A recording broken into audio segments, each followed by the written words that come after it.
کہ اللہ اللہ کر رہے تھے اور 3 دن سے روزے سے تھے. کتنے دن سے؟ یہ بیچ والے بچوں بیٹا نہیں، 3 دن سے روزے سے تھے. اتنے میں دریا میں بہتے ہوئے ایک سیب آیا، اٹھا کر کے کھا لیا. تو دریا میں کوئی امرود بہ کر کے آ جائے یا سیب بہ کر کے آ جائے تو اسے کھا لینا کوئی شریعت کے نزدیک چوری نہیں ہے، مگر تقوی کے خلاف ہے. انہوں نے ایک سیب کھا لیا تو پریشان ہو گئے اور اپنے پتہ نکالنے لگے مالک کون ہے بات کا، تاکہ معافی مانگ لو. ارے ہم لوگ بھی تو دوسروں کے کھیتوں سے گنا توڑ توڑ کے کھاتے ہیں، کبھی سوچا بھی صحیح کہ مالک کی اجازت کے بغیر کھا رہے ہیں؟ جی. دوسروں کی لاہی صفا کر دی اپنی بھجی کے چکر میں. بہت اچھا پیغام. باغوں سے آم توڑ کے کھا گئے، بوڑھے جو وہاں رکھوالی کرتے ان کو توڑنے پر مجبور کر دیا. کبھی سوچا ہم نے کہ یہ تقوی کے خلاف ہے کہ نہیں؟ لیکن آؤ سبق حاصل کرو میرے روز کے باپ کی زندگی سے. سیب آیا بہتا ہوا، اٹھا کر کے کھا لیا، لیکن دل کہنے لگا ابو صالح مالک کی اجازت کے بغیر کھایا ہے نا، تو دریا کے مخالف سمت چلنے لگے، یعنی الٹی طرف. چلتے چلتے کئی دن چلتے رہے، دیکھا کہ ایک تناور سیب کا درخت دریا کے کنارے، اس کی شاخیں لٹکی ہوئی ہیں، سیب لگے ہوئے ہیں. سمجھ گئے یہ اسی باغ سے یہ سیب اسی پیڑ سے ٹوٹ کر کے گیا ہے. معلوم کیا کس کا باغ ہے، پتہ چلا سید عبداللہ سومئی کا باغ ہے. پہنچ گئے، کہا حضور معاف کریے گا، ایک سیب میں نے کھا لیا مگر آپ کی اجازت کے بغیر کھایا، اور مجھے یقین ہے کہ وہ آپ ہی کے باغ کا تھا. آپ کی اجازت کے بغیر کھایا ہے، اس کو معاف کروانے کے لیے آیا.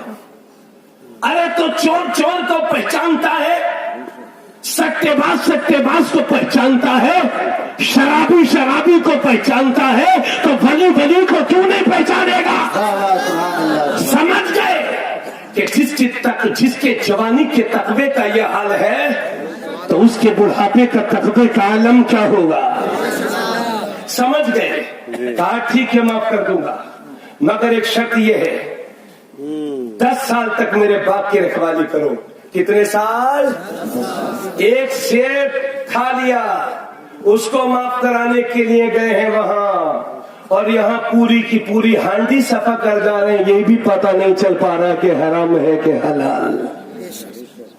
اب تو لوگ سود کا دھندا بھی کرنے لگے ہیں اور چہرے پر داڑھی رکھ لی ہے تاکہ لوگ حاجی صاحب اور نمازی صاحب کہیں. اللہ کے نبی فرماتے ہیں جس نے حرام کا ایک لقمہ کھایا 40 دن تک اس بندے کی کوئی بھی عبادت قبول نہیں ہوتی ہے. اور یہ میرے نبی نے فرمایا کہ جس نے سود کا 1 روپیہ بھی کھایا.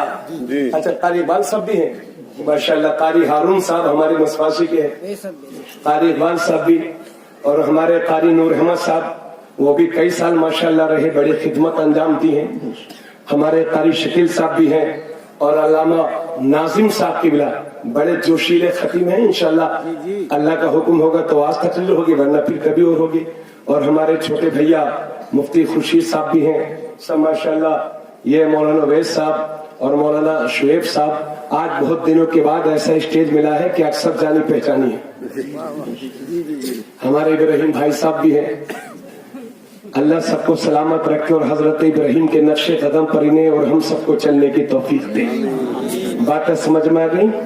اللہ کے نبی فرماتے ہیں جس نے سود کا 1 روپیہ کھایا، توجہ چاہوں گا، جس نے سود کا 1 روپیہ کھایا تو نبی فرماتے ہیں سود کا 1 روپیہ کھانے والے کے لیے اس طرح کے 70 درجے کے گناہ ہیں، جس میں سب سے کم درجے کا گناہ یہ ہے کہ جیسے آدمی نے اپنی ماں کے ساتھ زنا کیا ہو.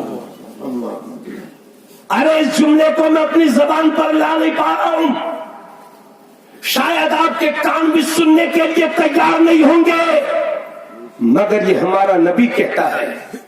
ایسے نبی فرماتے ہیں ایسے 70 درجے کے گناہ جس میں سب سے کم درجے کا گناہ یہ ہے، باقی اس سے بھی بڑے بڑے۔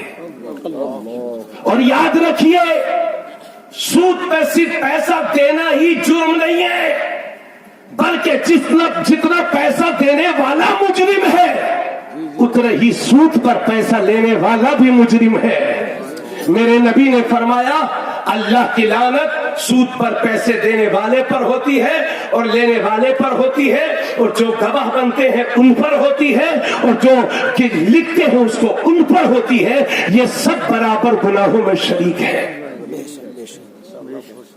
اس لیے بیدار ہو جاؤ بھائیو۔